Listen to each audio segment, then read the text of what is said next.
9절에서 13절 말씀입니다. 사도행전 8장 9절에서 13절 말씀을 제가 읽어드리도록 하겠습니다. 그 성에 시몬이라 하는 사람이 전부터 있어 마술을 행하여 사마리아 백성을 놀라게 하며 자칭 큰 자라 하니 낮은 사람부터 높은 사람까지 다 따르며 이르되 이 사람은 크다 일컫는 하나님의 능력이라 하더라.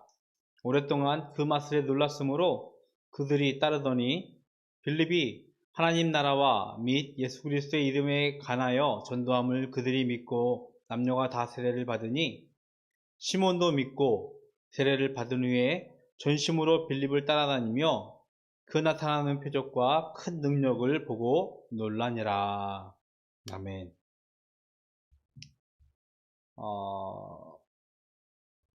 초대교회가 세워지고 나서 초대교회의 사도를 돕는 7명의 집사를 뽑았다라고 말씀을 드린 적이 있습니다. 그중에 우리가 스테반 집사라는 분을 한번 말씀을 통해서 묵상을 했었습니다.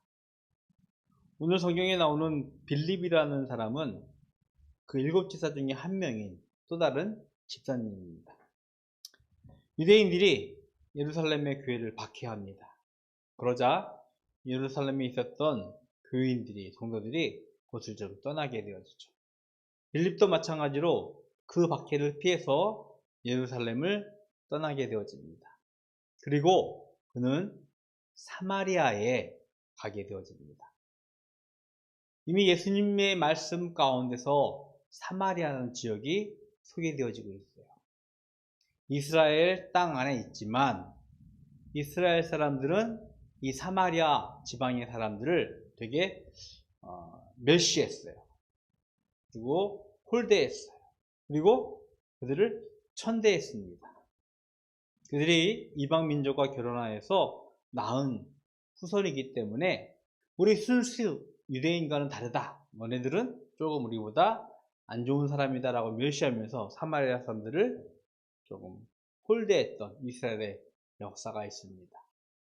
유대인들이 사마리아를 방문하지 않았습니다. 그러나 예수님은 그것을 지나간 성경의 기록을 우리들에게 말씀하고 있죠. 이 사마리아 성에 빌립이 가게 되어집니다. 그리고 예수님의 복음을 전하기 시작했습니다.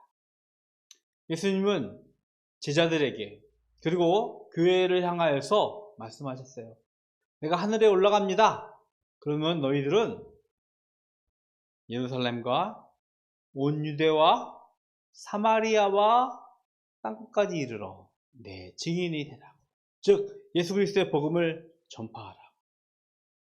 예루살렘에서 시작된 교회가 유대를 걸쳤고 이제는 사마리아에 가게 되어지는 역사가 오늘 빌립을 통해서 이루어지게 되고 있는 것처럼 보입니다. 이 사마리아 성에는 아주 특별한 사람이 한 사람이 살고 있었어요. 오늘 성경에 보니까 시몬이라는 사람이 등장을 하게 되었습니다. 시몬 하면은 베드로의 이름이 시몬이었어요. 아마 당시에 이 시몬은 지금은 흔하지 않지만 우리나라의 철수, 우리 아들이 재석이 지금은 흔해졌지만 이재석이라는 사람 때문에 많이 알려진 그런 아주 좀 흔했던 이름인 것 같습니다. 이 시몬이라는 사람이 이미 사마리아 성에서 이렇게 표현할까요? 명성을 날리고 있었어요. 사람들에게 큰 관심과 어떤 이목을 집중할 만한 일을 받고 있었습니다. 뭐라 표현하냐면 9절에 보니까 마술을 행하여 사마리아 백성을 놀라게 하며 자칭 큰 자라 하고 낮은 사람부터 높은 사람까지 다 그를 따랐다라고 성경에서 말씀을 하고 있습니다. 마술을 행한다라고 오늘 성경에서 기록을 하고 있는데요. 그리고 스스로 자신이 큰 자라고 선포하고 있어요. 그래서 사람들은 마치 정말로 그 사람이 하나님의 능력인 것처럼 보고 그를 두려워하며 그를 따르는 모습을 우리들에게 말씀을 하고 있습니다. 사마리아도요, 하나님을 알고 있었던 사람입니다. 그러나 좀 왜곡된 하나님이라고 할까요? 그런 하나님을 알고 있었기 때문에 하나님이 무엇인가는 알고 있지만 좀 손에 잡히지 않는 듯한 불분명한 모습을 보여주고 있어요. 우리 사회는 문명 그리고 과학기술이 고도로 발달되어 있습니다. 제가 어린 시절과 지금에 비교한다면 너무나 많은 세상들이 바뀌었고요. 너무나 편리해진 문명의 이익을 우리가 유익을 보고 있는 것 같습니다. 그럼에도 불구하고 우리들은요, 종종 조그만 마술로 인하여서 우리는 우리의 분별력과 판단력을 종종 상실하는 우를 범할 때가 있어요. 마술사들이 맛을 막 희한하게 보여요. 이렇게 손가락도 막 떼고 하는 거 보면은 눈이 휘둥그레져가지고 눈을 비비면서 봅니다. 너무 놀랍죠? 그런데 오늘 시몬이라는 사람이 마술을 행하여 사마리아 백성을 놀라게 했다라고 성경을 말씀하고 있는데 이 마술은 우리가 알고 있는 그런 마술과는 조금 구분이 되는 거예요. NIV라는 영어 성경을 이렇게 살펴보니까 이 마술이라는 부분을 매직이라고 표현하지 않고 소설이라고 해서 주술이라는 뜻으로 성경을 쓰고 있습니다. 주술은 뭐냐면 악한 영에서 시작되어지는 그런 신기한 현상, 영의 현상을 의미합니다. 사마리아 성에는요, 아직 예수 그리스도의 복음이 선포되어지지 않았어요. 그렇기 때문에 그들도 동일하게 영의 세계를 알고 있지만 그들의 영은요, 하나님의 영이 아니라 예수 그리스도의 영이 아니라 바로 사탄의 영, 우리들의 대적자의 영이었음을 우리는 알고 있어요. 그것에 힘입어서 놀라운 현상들을 보이게 했던 것이 바로 시몬이라는 인물이라는 것입니다.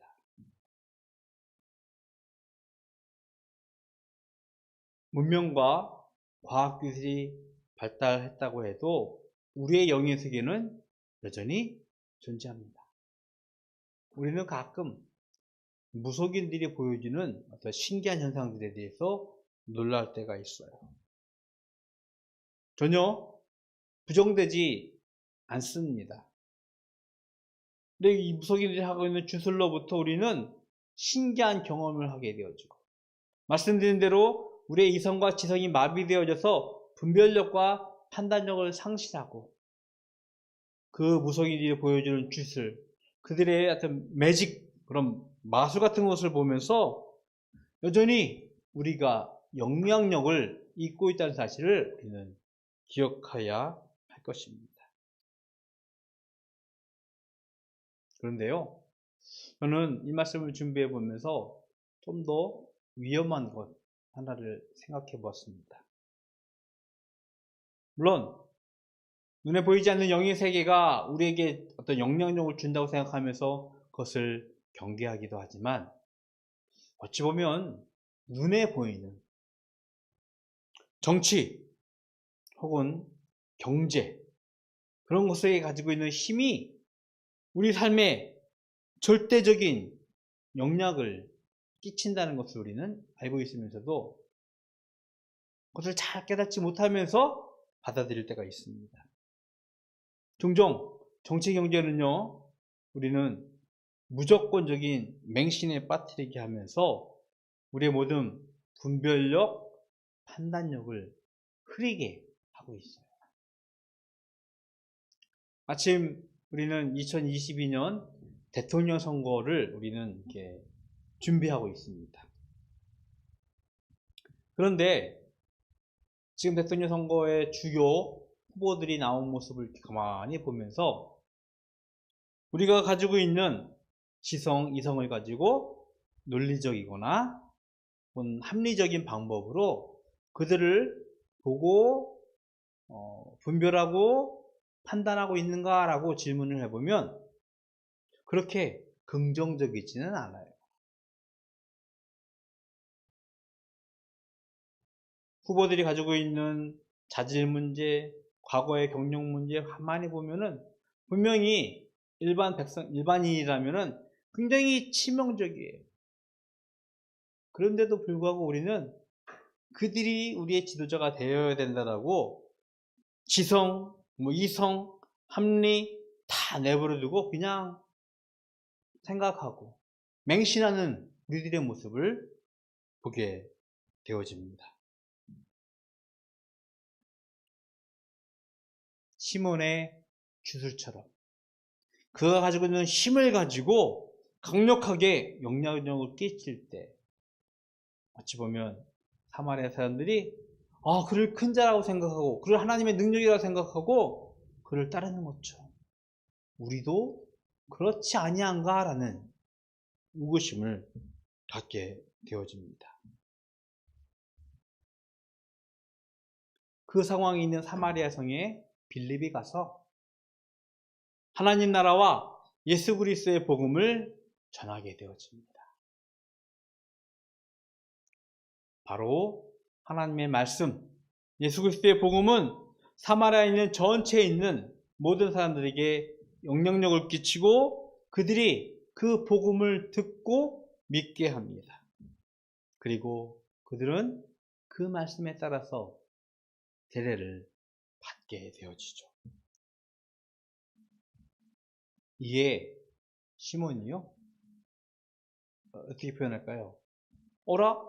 나를 따르는 사람들이 다 저 복음을 듣고 예수의 말씀을 듣고 믿고 세례를 받네 하면서 자신도 그 말씀을 듣고 믿으면서 세례를 받게 되어졌다고 성경은 말씀을 하고 있습니다. 13절에 보니까 시몬도 믿고 세례를 받은 후에 전심으로 빌립을 따라다녔다라고 기록을 하고 있습니다. 그래요.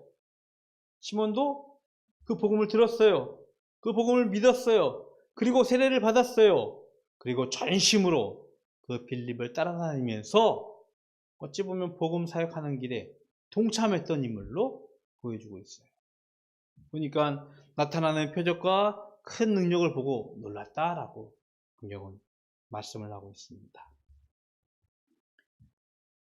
예루살렘에 있었던 예수님의 복음이 예루살렘을 떠나서 사마리아라는 그들에게 낯선 지역에 선포되어짐을 예루살렘 교회가 듣게 되어집니다. 아직까지 예루살렘에 남아있던 베드로와 요한이 그곳을 방문하게 되어지요. 정말인가? 하러 보러 갔습니다. 그러자 그곳에서 일어나는 복음의 역사가, 복음의 전도 모습이 베드로와 요한에게 분명히 파악되어졌고, 베드로와 요한도 마찬가지로 빌립처럼 복음을 전하면서 특별히 성령을 가르치기 시작합니다. 세례를 받았다고 이야기하고 있지만 너희들이 정말로 성령을 받았느냐라고 하면서 그 사마리아 백성들에게 성령을 가르치고 안수를 했습니다. 그러자 안수의 능력이, 성령의 역사가 그것에서 일어나는데 시몬이 그것을 가만히 보니까 더욱 큰 능력이에요. 더욱 큰 일이었습니다. 이미 복음을 듣고 믿고 세례까지 받았지만 시몬은 탐욕이 생기게 되었습니다. 안수를 하는 제자들의 성령의 역사에 반응하여 오히려 시몬은 이런 마음을 갖게 되었습니다. 사도들에게 돈을 주고 나도 그 능력을 좀 받았으면 좋겠다라고 이야기합니다. 과거에 그가 마술을 행하면서 사람들이 따랐던 그 모습을 기억했을지도 모를 것 같아요. 자신도 성령의 기도를 하면서 사도처럼 큰 능력을 행하기를 바라고 있는지도 모르겠습니다.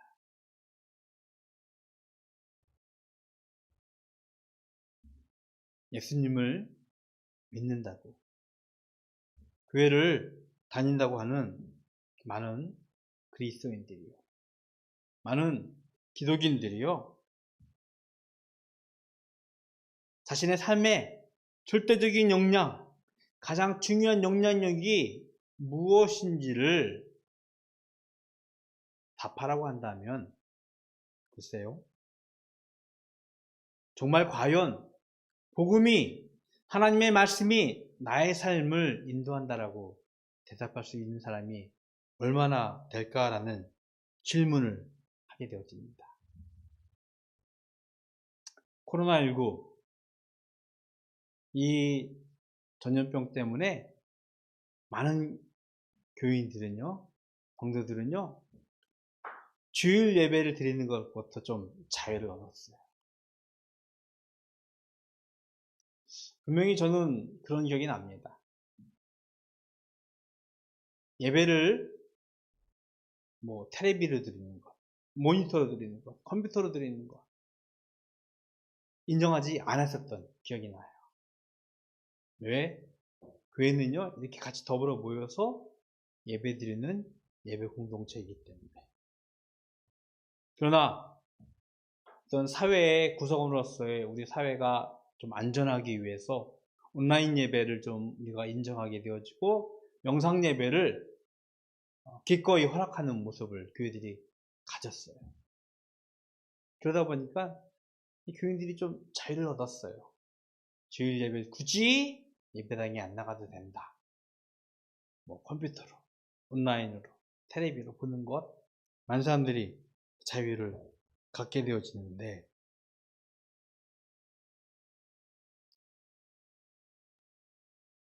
눈앞에 보이는 그런 현상들, 눈앞에 보이는 어떤 앞에 일어나는 일들 때문에 마음을 빼앗기는 거는 두 번째 문제였고, 보다 더 근본적인, 좀 전에 말씀드렸던 정치라든지 경제라든지 거기서 온 우리의 영향력 때문에 우리가 가지고 있는 분별력, 판단력을 상실하지 않는가라는 그런 질문을 하게 되어집니다.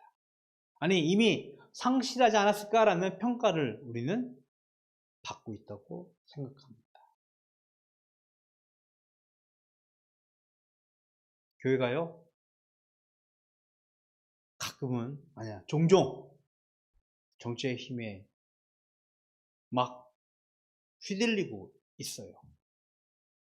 교회가요, 경제라는 자본주의의 그 자본 때문에 휩쓸리고 있는 것이 사실이에요.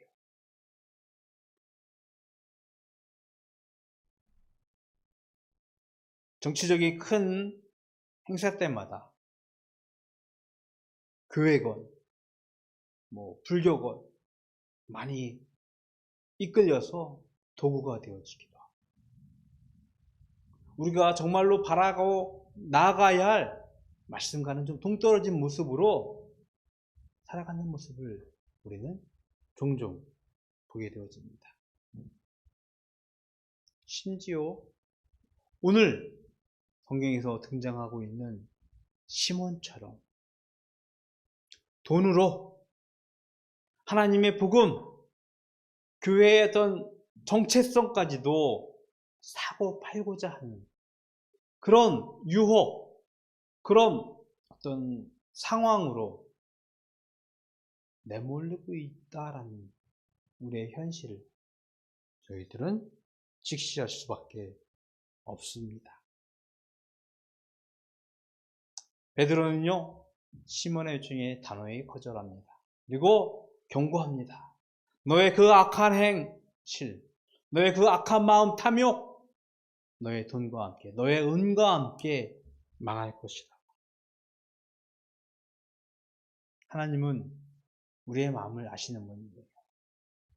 성경을 하나 읽어드리겠습니다. 시편 44편 21절인데요. 하나님이 이를 알아내지 아니하셨으리까 무릇 주는 마음의 비밀을 아시나이다. 우리가 사람의 눈은, 사람의 마음은 속일 수 있어요. 그러나 결코 하나님의 마음은 속일 수 없습니다. 그는 우리의 마음의 비밀을 아시는 분이에요. 우리가 무엇에 이끌려 살아가고 있는지 스스로 믿고 답을 해봤으면 좋겠습니다.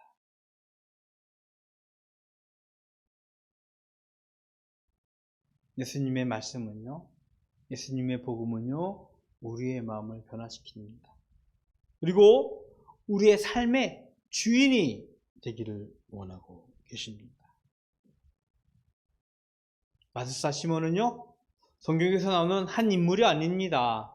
그 사람은 우리를 대표하는 사람일 것이고 우리의 마음을 나타내는 사람입니다. 우리 마음속에 시몬의 탐욕이 있지 않는지, 시몬이 바라고 있는 권력과 힘을 바라고 있으면서 복음을 이용하고 있지는 않은지, 교회를 이용하고 있지는 않은지를 우리는 질문을 하고 답을 했으면 좋겠습니다. 하라는 것은 하나님 나라와 예수 그리스도의 복음의 믿음이 우리의 믿음이 되었으면 좋겠고요, 우리의 세관이 되었으면 좋겠습니다.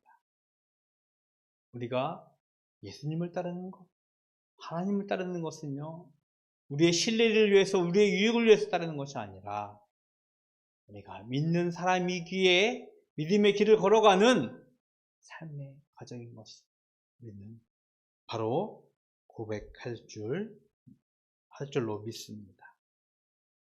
눈앞에 보이는 마술과 같은 현상, 정치 권력과 같은 그 힘에 의해서 우리가 이끌려지는 것이 아니라 오히려 영원한 생명을 소망하고 하나님 나라와 예수 그리스도의 복음에 이끌려서 성도의 삶을 살아갈 수 있는 우리 바닷교회가 되기를 주님의 이름으로 축복을 드리겠습니다. 우리는 세상 속에 살고 있어요. 세상이 바라보는 것처럼 우리는 따라가야 하는 큰 흐름에 섞여 있을 수도 있어요. 하지만 그 가운데서 우리가 바르고 다른 삶, 그들과 구별될 삶, 바로 믿음의 삶을 살아야 될 줄로 믿습니다. 이번 한 주도 그 성도의 삶을 살아가는 바닷교회가 되기를 주님의 이름으로 축복을 드리겠습니다. 기도하겠습니다. 하나님, 감사합니다. 하나님께서 저희들을 부르셨고 하나님의 백성 삼으셨습니다. 하나님, 세상은 눈에 보이는 마술과 같은, 정치 권력과 같은 힘 있는 자들에게 고개를 숙이며 자신의 모든 것들을 빼앗기고 있습니다. 저희들은 하나님의 말씀과 예수 그리스도의 복음에 의해 살아가는 자들 되게 하여 주시옵시고, 이 땅에 보이는 마술과 정치 권력이 아니라 영원한 생명을 바라는 믿음의 길을 걸어갈 수 있도록 주님 축복하여 주시옵소서. 하나님께 구별하여 예물 드립니다. 주일 예물로 소득의 10분의 1로 각가지 기도의 제목을 가지고 드린 예물 주님께서 기뻐 받으시옵시고, 이 물질 드린 자들 결코 이 땅에서 물질로 곤고함 당하지 않을 수 있도록 주님 축복하여 주시옵소서. 지금은 우리 주 예수 그리스도의 은혜와 하나님 아버지의 그 크신 사랑하심과 성령님의 교통하심이 오직 예수 그리스도의 복음에 의해 살아가기로, 하나님 나라를 바라보며 영원한 생명으로 살아가기로 소원하고 다짐하는, 결단하는 모든 성도들 머리 위에 영원토록 함께 있을지어다. 아멘.